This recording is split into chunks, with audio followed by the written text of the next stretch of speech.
In the winter of 1874, a stagecoach driver arrived in Denver with a story so disturbing that the sheriff refused to believe him. He claimed he'd seen something in the mountains west of Golden, a farmhouse with smoke rising from the chimney, children playing in the yard, and hanging from the porch rafters, dozens of human hands, strung up like wind chimes, swaying in the frozen air. The driver was dismissed as drunk or mad. 3 weeks later, he disappeared on his return route. They found his coach overturned in a ravine, the horses still in their harnesses, but their throats had been cut with surgical precision. The driver's body was never found.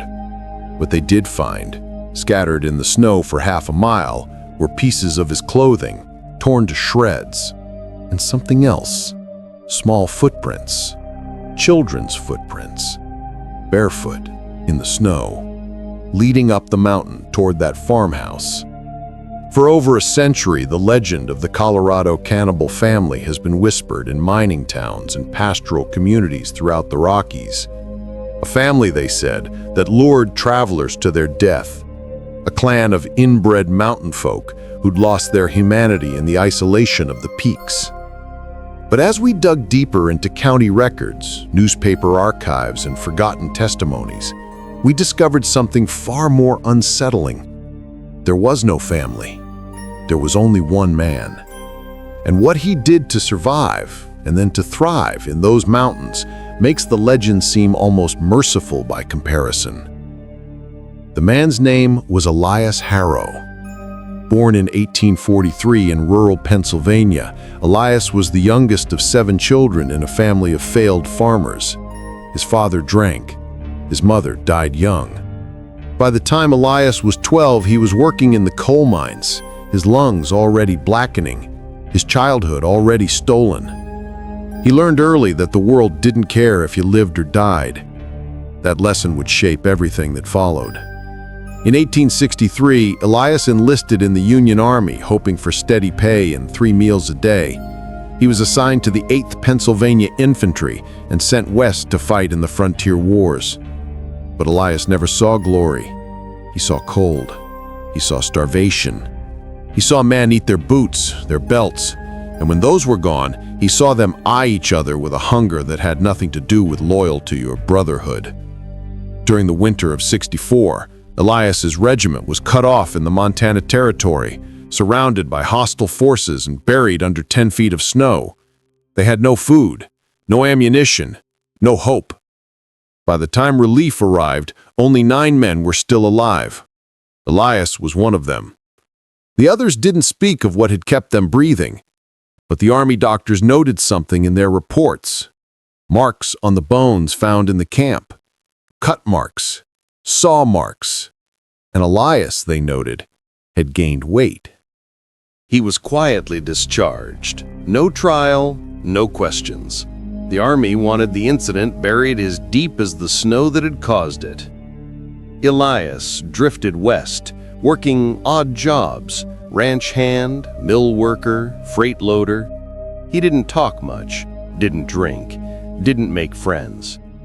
People described him as pale, gaunt, with eyes that never seemed to blink. One woman in Cheyenne said he looked at her like she was made of meat. In 1871, Elias arrived in Colorado, drawn by rumors of gold and silver in the high country. He staked a claim near a place called Phantom Canyon, a narrow gulch 15 miles west of Golden, accessible only by a single treacherous trail. No one else wanted the land. It was too remote, too cold, too close to nothing. But for Elias, that was exactly the point. He built a cabin there, crude but solid, with a stone chimney and a root cellar dug deep into the mountain. He told the few travelers who passed by that he was a trapper, that he sold pelts in town once a season. No one questioned it, no one cared.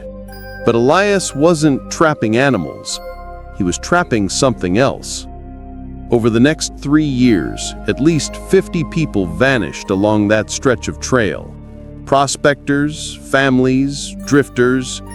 The territorial governor launched an investigation, but the mountains were vast, the winters brutal, and the missing were mostly nameless, people no one would look for. Until the stagecoach driver saw the hands. His name was Thomas Briggs, a company driver with 15 years' experience on mountain routes.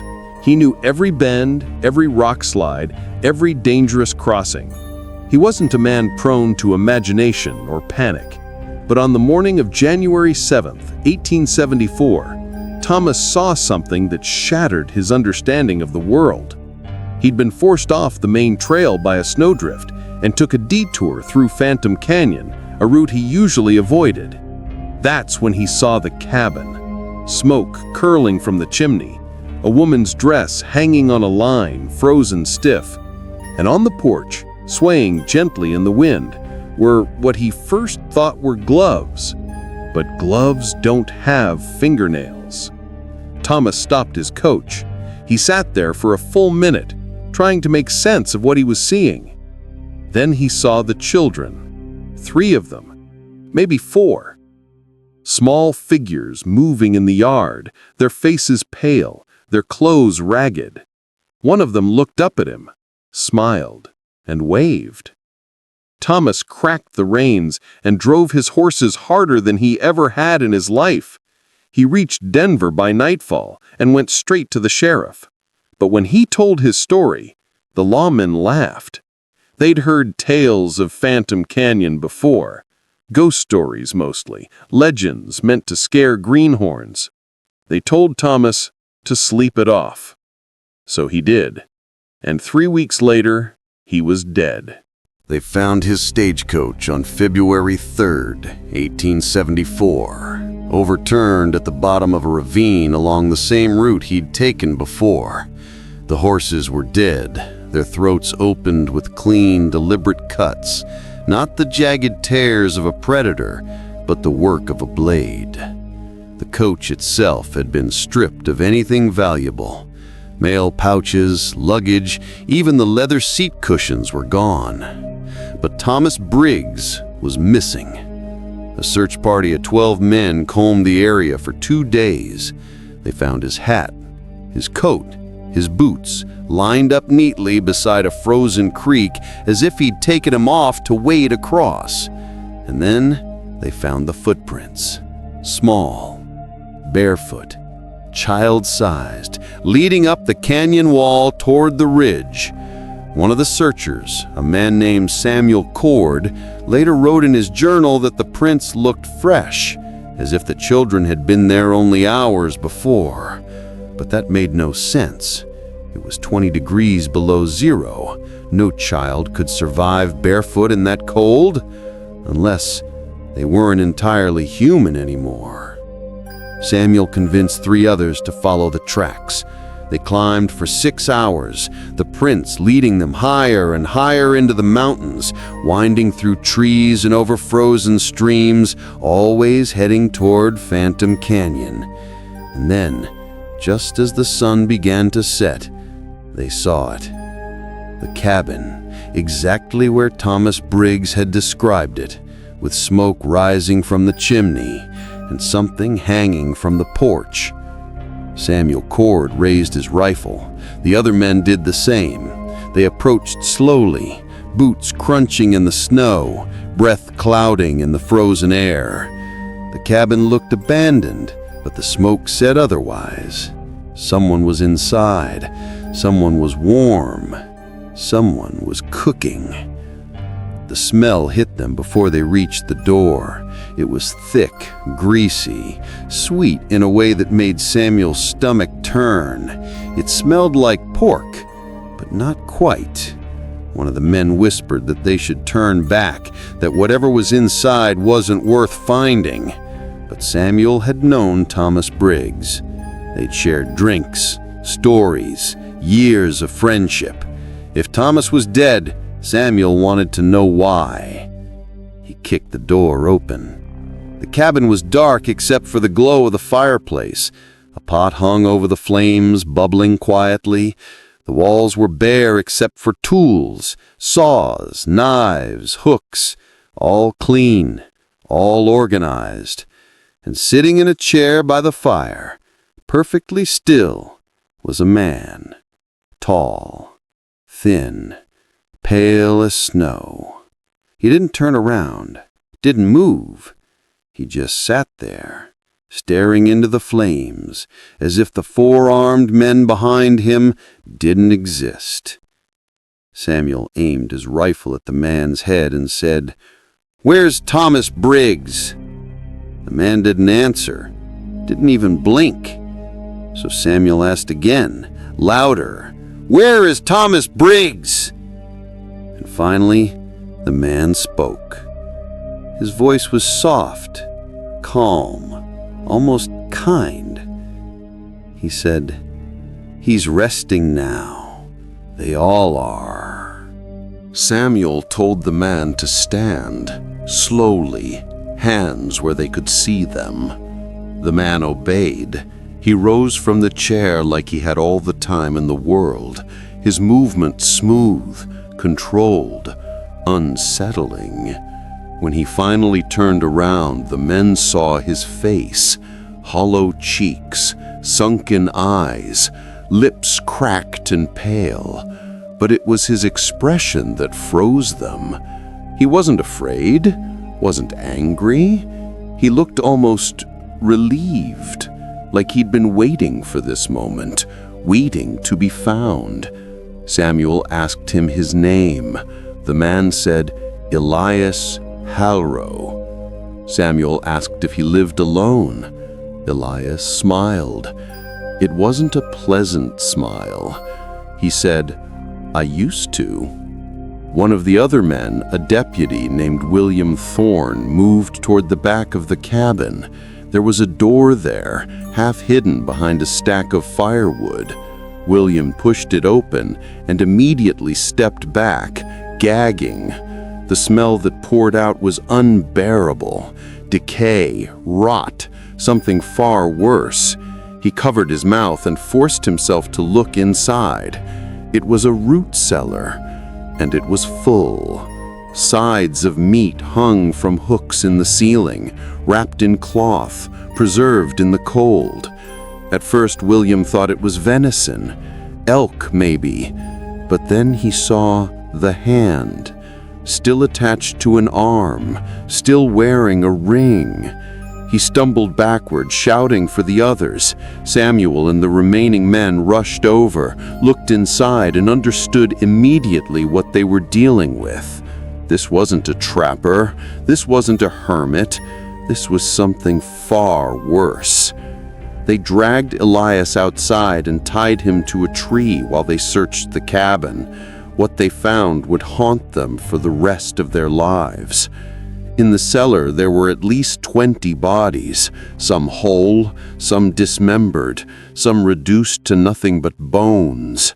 Men, women, one child, all carefully butchered, stored, preserved like livestock.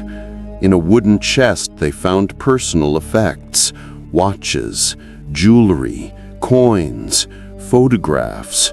Each one belonged to someone who'd gone missing on the mountain trail over the past 3 years. Thomas Briggs's pocket watch was among them. In the corner of the cabin, beneath a pile of blankets, they found something even more disturbing. Clothes. Small clothes. Children's clothes. And they were still warm. Samuel confronted Elias, demanding to know where the children were, the ones Thomas had seen, the ones whose footprints led up the mountain. Elias just stared at him, silent, unblinking. Finally, he said, "There are no children." Samuel didn't believe him. He searched the surrounding woods, the nearby caves, every inch of land within a mile of the cabin. But they found nothing. No children, no footprints, no evidence that anyone else had been there. Just Elias, alone. And yet every man in that search party swore they'd seen the tracks. Small, barefoot, fresh, leading directly to the cabin. So where had they come from, and where had they gone? They brought Elias down the mountain in chains. He didn't resist, didn't speak. He walked quietly, his head down, his face blank. The people of Golden gathered to see him, this monster from the mountains, this creature who'd been killing their neighbors for years. Some shouted for his blood, others just stared, trying to understand how a man could do what he'd done. The trial began 2 weeks later. It was swift. The evidence was overwhelming. The bodies, the belongings, the confession, because Elias didn't deny it. He admitted to everything, killing the travelers, butchering them, eating them. When the prosecutor asked why, Elias said, "Because I was hungry." The courtroom fell silent. The prosecutor pressed him. "You were hungry? You had a cabin, you had tools, you could have hunted, fished, survived honestly." Elias looked at him with those sunken, empty eyes and said, "I did survive. That's all any of us are doing." The jury deliberated for less than an hour. Guilty on all counts, the judge sentenced him to hang. Elias showed no emotion, no fear, no regret. As they led him out of the courtroom, a reporter shouted a question. "What about the children? The ones the driver saw? The ones whose footprints were everywhere?" Elias stopped, turned, and for the first time, he smiled. A real smile, wide and cold. He said, "They were never mine. They belonged to the mountain." And then he was gone. Elias Harrow was executed on April 19, 1874, in front of a crowd of over 300 people. He walked to the gallows without assistance, climbed the steps without hesitation, and stood calmly as the noose was placed around his neck. The priest offered him a chance to speak, to repent, to ask forgiveness. Elias declined. He simply looked out at the crowd, scanning their faces one by one, as if memorizing them. And then, just before the trapdoor opened, he whispered something. The executioner was the only one close enough to hear. Later, when asked what Elias had said, the executioner refused to repeat it. He said only that it wasn't English, that it didn't sound like any language he'd ever heard, and that when Elias spoke those words, the wind stopped, the birds went silent, and for just a moment, the air around the gallows grew unbearably cold. The trapdoor opened. Elias fell. His neck snapped cleanly. He was pronounced dead within minutes. They buried him in an unmarked grave outside of town, far from the cemetery, far from consecrated ground. No headstone, no ceremony. They wanted him forgotten. But the mountains didn't forget. Within a week, travelers began reporting strange occurrences along the Phantom Canyon Trail. Voices in the wind, footprints in the snow, the smell of cooking meat where no fire burned, and children, always children, barefoot, pale, watching from the trees. Dark hair and eyes that seemed to reflect the stars. And some said, if you looked close enough, you could see teeth marks on the children's hands and on the edges of the bones that started appearing along the trail. They said that just before dawn, if you listened close enough, you could hear the wind whisper a young boy's forlorn song. I am the boy who was never there. I am the face you see everywhere. I am the hunger that never ends. I am the bones you cannot mend. I am the hunter in the dark. I am the stain that leaves no mark. And when I come calling for you, you'll know my hunger is true. Then, as the sun broke the tree line, you'll hear a giggling final line, because I am not just a boy, I am the mountain's darkest joy. And so, the prophecy of Phantom Canyon was born, a mystery written in graveyard dirt, a legend woven from the hearts of men, and with it came the greatest fear of all. In the months following Elias's execution, the disappearances stopped. The trail became safe again. Families traveled through Phantom Canyon without incident. The territorial governor declared the matter closed. Justice had been served. But the people who lived in the mountains, the trappers, the miners, the homesteaders, they knew better. They knew the canyon was still wrong. In July of 1874, a trapper named Jacob Mills was hunting elk near the old Harrow cabin. The structure had been burned to the ground by the sheriff's men, reduced to charred timbers and ash. But Jacob swore he heard singing coming from the ruins. A child's voice, high and sweet, singing a lullaby he didn't recognize. He approached cautiously, rifle raised, expecting to find a lost child from one of the nearby settlements. But when he reached the clearing, there was no one there. Just ash, just wind. And carved into the blackened remains of the doorframe, fresh and deep, were words, "We are still hungry." Jacob ran. He told the sheriff what he'd seen. The sheriff dismissed it as imagination or a prank. But Jacob never went back to those mountains.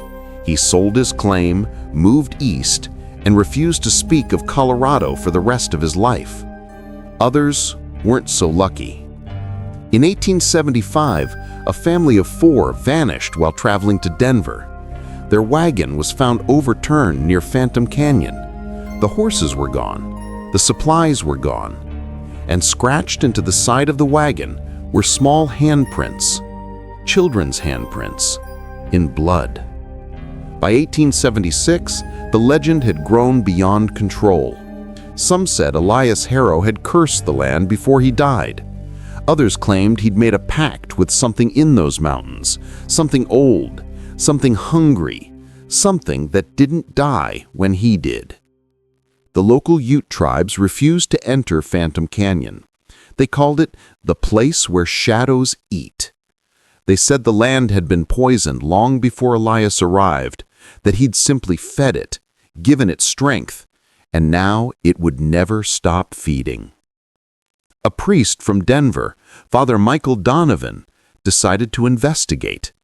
He believed the stories were exaggerated, that fear and superstition had turned a tragedy into a myth. In September of 1876, he traveled to Phantom Canyon alone, carrying only a Bible and a cross. He intended to bless the land, to cleanse it, to prove that evil was a human invention, not a supernatural force. He was never seen again. A search party found his Bible 3 days later, lying open in the dirt near the burned remains of the Harrow cabin. The pages had been torn out, all of them, and written on the inside cover, in handwriting that didn't match the priest's, were the words, "He tasted like lamb." The search was called off. The canyon was officially declared too dangerous for travel. The territorial government rerouted the main road, adding 15 miles to the journey, but avoiding Phantom Canyon entirely. And for a while, that seemed to work. The disappearances stopped. The sightings faded. The legend became a ghost story told around campfires to scare newcomers. But the canyon never forgot. As the decades passed, Phantom Canyon remained abandoned. The few attempts to settle the area failed. Cabins burned down under mysterious circumstances. Livestock vanished.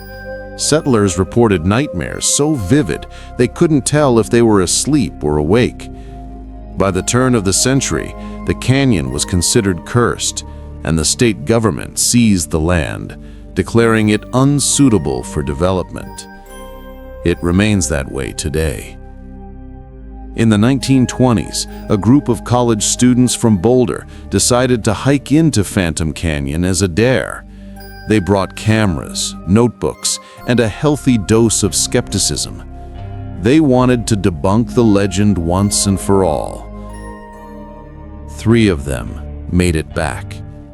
They were found wandering along a highway 20 miles from where they'd started, confused, dehydrated, and unable to explain what had happened. One of them kept repeating the same phrase over and over.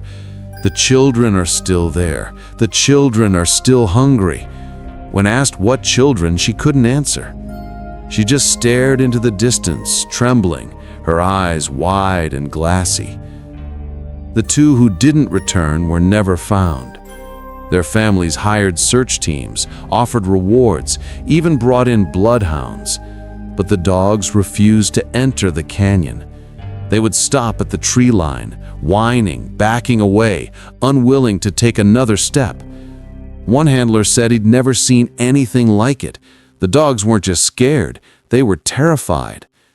Years later, a hiker found a camera half buried in the dirt near Phantom Canyon. The film inside was damaged, but a few images were salvageable. They showed trees, rocks, a clearing, and in the background of one photo, barely visible, was a figure, small, pale, a child, staring directly at the camera. In the 1950s, the state of Colorado attempted to build a highway through Phantom Canyon. It would have cut travel time between Denver and the western mining towns significantly. Construction crews arrived in the spring of '53, ready to blast through rock and lay asphalt. But within 2 weeks, the project was abandoned. The workers refused to continue. They reported hearing voices at night, whispers in languages they didn't understand, laughter that seemed to come from underground. One worker claimed he saw a child standing at the edge of the camp, watching him. When he approached, the child ran into the trees. He followed and found himself standing at the ruins of the old Harrow cabin, miles off course, with no memory of how he'd gotten there. Another worker's tent was found shredded one morning, as if something with claws had torn through it. But the man inside was unharmed, just sitting upright, eyes open, staring at nothing. He wouldn't speak, wouldn't eat. He was taken to a hospital in Denver, diagnosed with shock, and released 3 weeks later. He never spoke of what he'd seen. He simply quit his job, left Colorado, and never came back. The construction company pulled out. The highway project was scrapped. The land was left alone, and Phantom Canyon returned to silence. But not emptiness. Because even now, over a century after Elias Harrow was hanged, people still report seeing things in those mountains. Lights where no light should be, smoke where no fires burn, and children, always children, barefoot in the snow, smiling, waving, watching. So who were the children? That's the question that haunts every version of this story. Thomas Briggs saw them. The search party found their footprints. Travelers reported seeing them for decades after Elias's death. But Elias himself said there were no children, that he lived alone, that everything he did by himself. So where did they come from? Some believe they were real, that Elias had accomplices, a family hidden somewhere in the mountains, helping him lure victims, dispose of bodies, and evade capture. But no evidence of such a family was ever found. Others believe the children were victims, that Elias had taken them, kept them, and that their spirits remained, trapped in the canyon, unable to move on. But the bodies found in the cellar were all adults except for one, and that child was identified, a boy who'd gone missing with his parents 2 years before. His remains were returned to his family. So if the children weren't real, and they weren't ghosts, what were they? There's a third theory, one that comes from the old Ute stories, the ones that called Phantom Canyon the place where shadows eat. They say the land itself is alive, that it's ancient, hungry, patient, and that it doesn't hunt alone. It sends out lures, illusions, things that look human but aren't, things that mimic innocence to draw you closer. And once you're close enough, once you've followed the bare footprints into the canyon, it's already too late, because you're not following children. You're following hunger itself. In 2007, a documentary crew received permission to film in Phantom Canyon.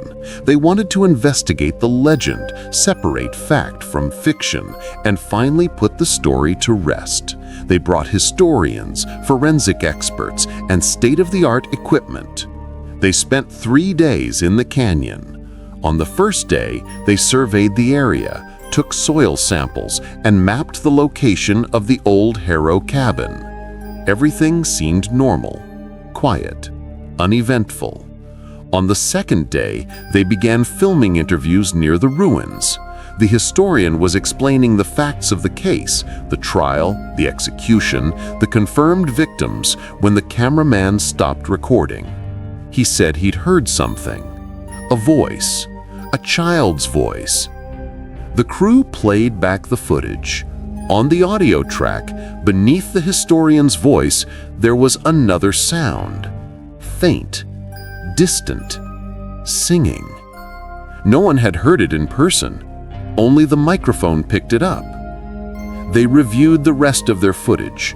The singing appeared again and again, always in the background, always just out of reach. On the third day, the crew packed up early. No one said why, but when they returned to Denver, the producer destroyed all the footage. When asked why, he said only that some stories aren't meant to be told, that some places aren't meant to be disturbed, and that if you ever find yourself in Phantom Canyon and you hear a child singing, don't look for them. Don't follow the sound.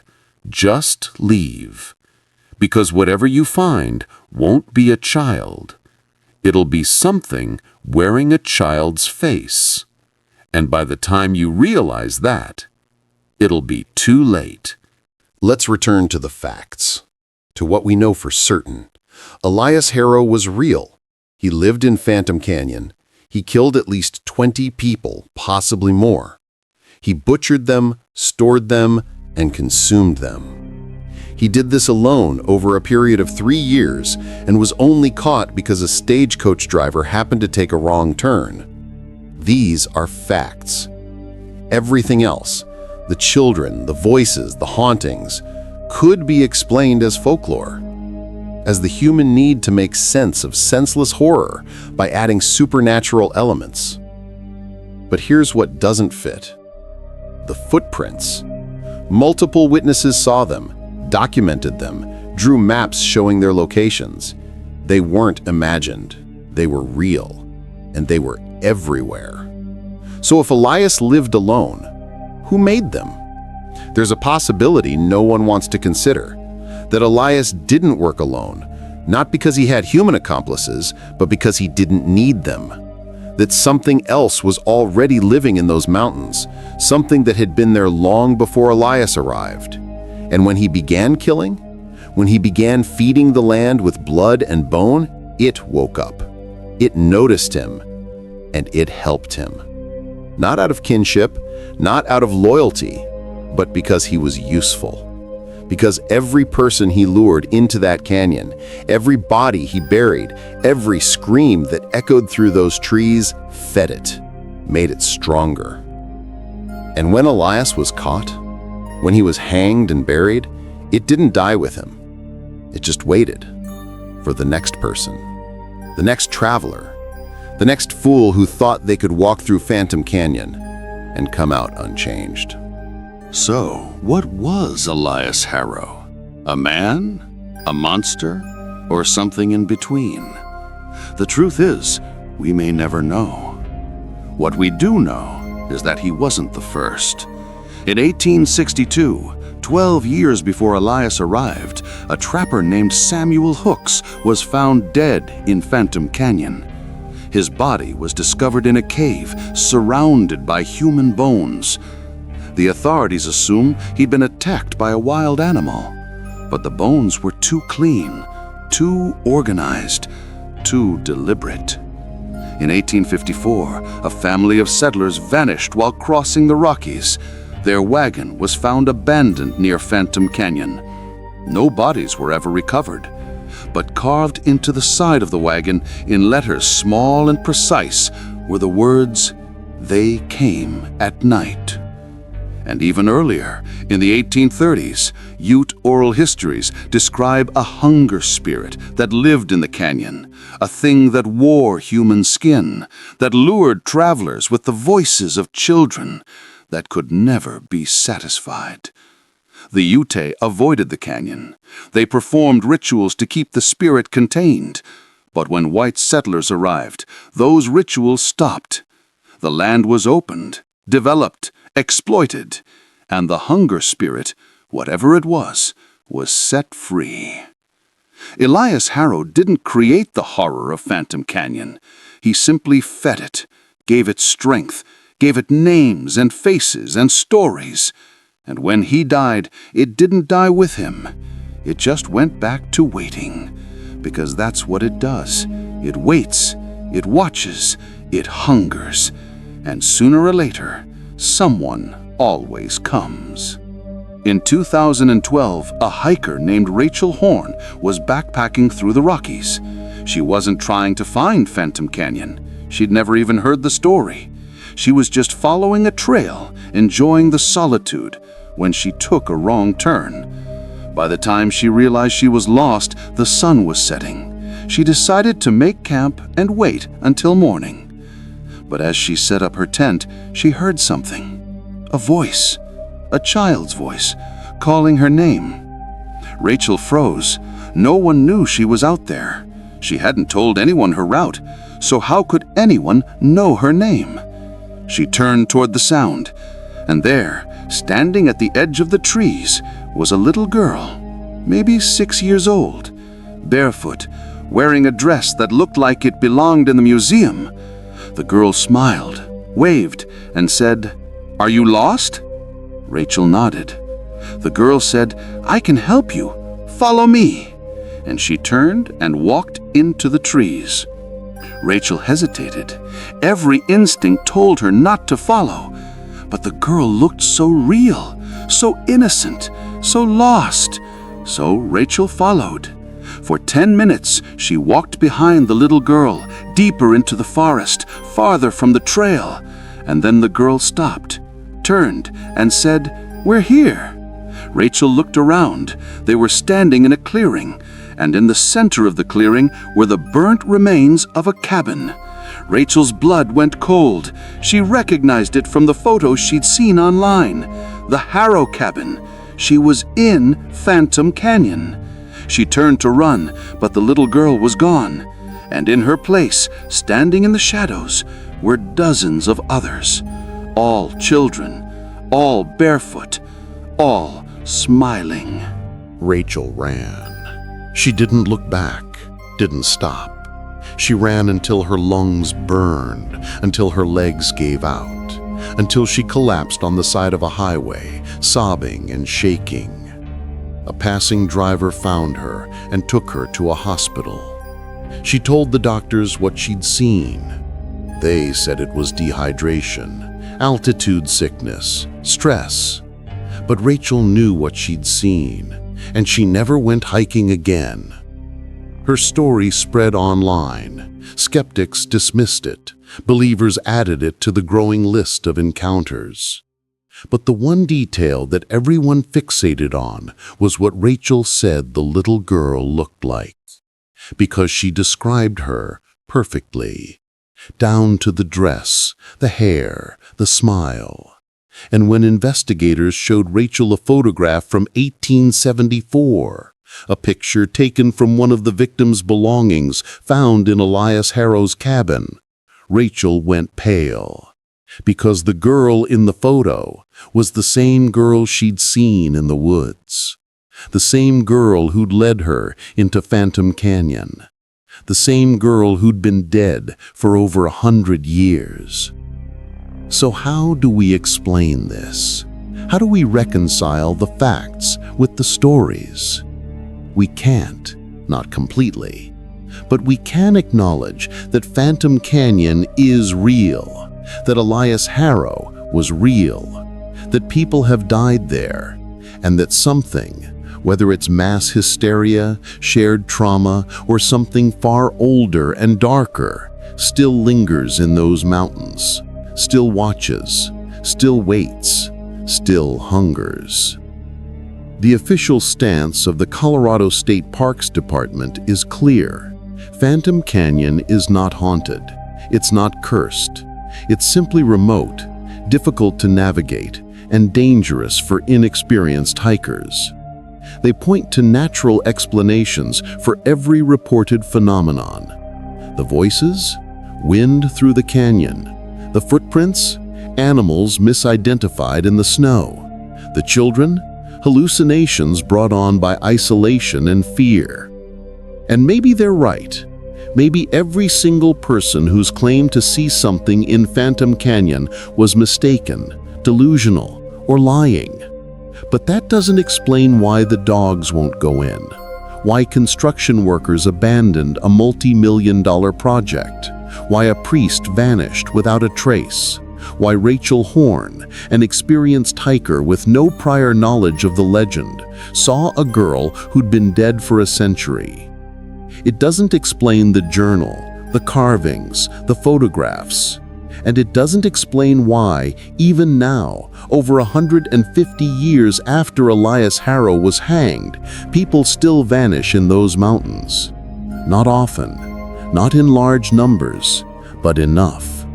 Enough that the local search and rescue teams know the area by reputation. Enough that they approach every call from Phantom Canyon with a certain dread, because they know that sometimes they find people, and sometimes they don't. And the ones they do find often can't explain what happened. They just know they were lost, that they heard singing, that they followed a voice, and that when they finally found their way out, they felt like they'd left something behind, something important, something they can't quite remember but can never forget. If you ever find yourself near Phantom Canyon, here's what the locals will tell you. Don't go in after dark. Don't go in alone. And if you hear a child's voice, don't answer. Don't follow. Don't even acknowledge it. Just leave. Because whatever is calling you isn't a child. It never was. It's older than the mountains, older than the trees, older than any story we've told about it. And it's patient. It doesn't need to catch you today. It can wait. Wait for you to get curious, to get brave, to convince yourself that the stories aren't real, that the warnings are just folklore, that you're smarter than everyone who came before. And when you finally step into the canyon, when you finally hear that voice calling your name, when you finally see that small barefoot figure standing just ahead, smiling and waving and promising to help, But by then, it's already too late. Because you'll follow. Everyone does. And some people come back, but not all of them. And the ones who do are never quite the same. They don't talk about what they saw. They don't explain what happened. They just stare at the mountains with a look in their eyes that says they understand something now. Something terrible, something true. That hunger doesn't die. It evolves. It adapts.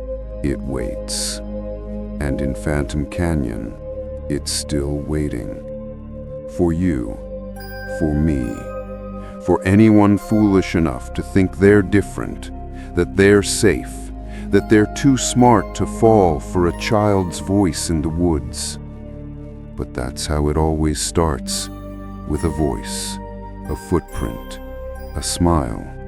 And by the time you realize you're not following a child, you're following hunger itself, you're already too deep to turn back. So was there a cannibal family in the Colorado mountains? No. There was one man, Elias Harrow, a veteran, a survivor, a killer. But was he alone? That's the question we can't answer, because the evidence says no. The footprints, the voices, the sightings that continued long after his death, something else was there. Something that didn't die when Elias was hanged, something that's still there now. Whether you believe it's a spirit, a curse, a mass delusion, or something older and stranger than we have words for, doesn't matter. What matters is that Phantom Canyon is real. That 50 people vanished there in the 1870s, and that even today, people still report seeing the same things Thomas Briggs saw in 1874. The cabin, the smoke, the children, barefoot in the snow, smiling, waving, waiting. And if you ever find yourself on a mountain trail in Colorado and you hear a child singing, remember this. Children don't survive barefoot in the snow. They don't appear in places no one lives. They don't know your name when no one else does. So don't follow them. Don't trust them. Don't let them lead you into the trees. Because whatever they are, they're not children. They're hunger. And hunger never stops. It just waits forever. Patient, watching, smiling, until you take that first step, and by then, it's too late. The mountain has you now, just like it had Elias, just like it had all the others, and it will never let you go.